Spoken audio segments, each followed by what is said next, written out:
ವೀಕ್ಷಕರೇ, ಈಗ ಕರ್ನಾಟಕದಲ್ಲಿ ಒಂದು ಕಡೆ ಅತ್ಯಂತ ಬರಗಾಲದ ಸಿಚುವೇಶನ್ ಬಂದಿದ್ರೆ ಮತ್ತೊಂದು ಕಡೆ ಅಧಿಕ ಮಳೆಯಿಂದ ಹಲವಾರು ಸಮಸ್ಯೆಗಳು ಉಂಟಾಗುತ್ತಿದೆ.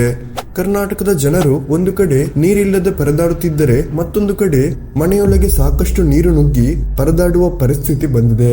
ಆದ್ರೆ ಈ ನಡುವೆಯೂ ನಮ್ಮ ಪ್ರತಿಷ್ಠಿತ ಕನ್ನಡ ಮಾಧ್ಯಮಗಳಿಗೆ ಬೇಕಾಗಿರೋದು ಮಾತ್ರ ಅತ್ಯಂತ ಕಾಂಟ್ರವರ್ಷಿಯಲ್ ಮ್ಯಾಟರ್ಗಳು ಆಗಿದೆ. ಅದರಲ್ಲೂ ಕರ್ನಾಟಕದ ಸೆಲೆಬ್ರಿಟಿಗಳ ಡೈವೋರ್ಸ್ ವಿಚಾರವನ್ನೇ 24 ಗಂಟೆ ಪ್ರಸಾರ ಮಾಡುತ್ತಿರುವ ನಮ್ಮ ಮಾಧ್ಯಮಗಳು ಯುವರಾಜ್ ಕುಮಾರ್ ಮತ್ತು ಶ್ರೀನಿಧಿ ಹಾಗೇನೆ ರ್ಯಾಪರ್ ಚಂದನ್ ಶೆಟ್ಟಿ ಮತ್ತು ನಿವೇದಿತಾ ಗೌಡ ಬಗ್ಗೆನೆ ವ್ಯೂಸ್ ಮತ್ತು ಟಿಆರ್ಪಿಗೋಸ್ಕರ ಇಲ್ಲಸಲ್ಲದ ಆರೋಪಗಳನ್ನು ಮಾಡುತ್ತಿದೆ.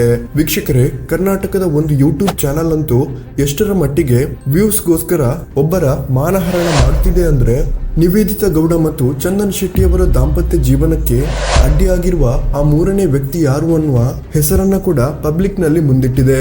ವೀಕ್ಷಕರೇ, ನಿವೇದಿತಾ ಗೌಡ ಮತ್ತು ಚಂದನ್ ಶೆಟ್ಟಿ ಅವರ ದಾಂಪತ್ಯ ಜೀವನಕ್ಕೆ ಅಡ್ಡಿಯಾಗಿರುವ ಆ ಮೂರನೇ ವ್ಯಕ್ತಿಯ ಬಗ್ಗೆ ಆ ಒಂದು ಚಾನಲ್ ಎಷ್ಟರ ಮಟ್ಟಿಗೆ ಡೀಪ್ ಆಗಿ ಮಾತಾಡಿತ್ತು ಅಂದ್ರೆ, ಇದರಿಂದ ಆ ಮೂರನೇ ವ್ಯಕ್ತಿಯ ದಾಂಪತ್ಯ ಜೀವನದಲ್ಲೂ ಬಿರುಕು ಮೂಡಿದ್ರೆ ಯಾವುದೇ ಅಚ್ಚರಿ ಪಡಬೇಕಾಗಿಲ್ಲ.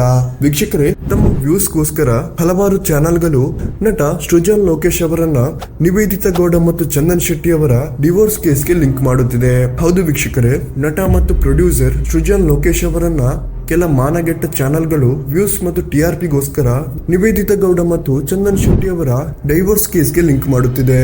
ನಟ ಸೃಜನ್ ಲೋಕೇಶ್ಗೂ ಫ್ಯಾಮಿಲಿ ಇದೆ ಅಂತ ಗೊತ್ತಿದ್ದು, ಅವರಿಗೂ ಹೆಂಡತಿ ಮಕ್ಕಳು ಇದ್ದಾರೆ ಅಂತ ಗೊತ್ತಿದ್ರು ಕೂಡ ಕೆಲ ನ್ಯೂಸ್ ಚಾನೆಲ್ಗಳು ತಮ್ಮ ಮಿತಿಯನ್ನ ಮೀರುತ್ತಿದ್ದು ಇದಕ್ಕೆ ಕಡಿವಾಣವನ್ನ ಹಾಕಬೇಕಾಗಿದೆ. ವೀಕ್ಷಕರೇ, ನಿವೇದಿತಾ ಗೌಡ ಕೂಡ ನಟ ಸೃಜನ್ ಲೋಕೇಶ್ ಅವರು ನನ್ನ ಅಣ್ಣನ ರೀತಿ ಅಂತ ಅದೆಷ್ಟೋ ಸಾರಿ ಹೇಳಿಕೊಂಡಿದ್ದಾರೆ. ಅಷ್ಟೇ ಅಲ್ಲ, ಚಂದನ್ ಶೆಟ್ಟಿ ನಿವೇದಿತಾ ಗೌಡ ಕುಟುಂಬಕ್ಕೆ ನಟ ಸೃಜನ್ ಲೋಕೇಶ್ ಕುಟುಂಬ ಮುಂಚಿನಿಂದಲೂ ಫ್ಯಾಮಿಲಿ ಫ್ರೆಂಡ್ ಆಗಿದ್ದು, ಇವರ ಮಧ್ಯೆ ಅನೈತಿಕ ಸಂಬಂಧ ಕಲ್ಪಿಸುವ ಇಂಥವರಿಗೆ ನಿಜಕ್ಕೂ ಏನ್ ಹೇಳ್ಬೇಕು ಅನ್ನೋದೇ ಅರ್ಥವಾಗುತ್ತಿಲ್ಲ.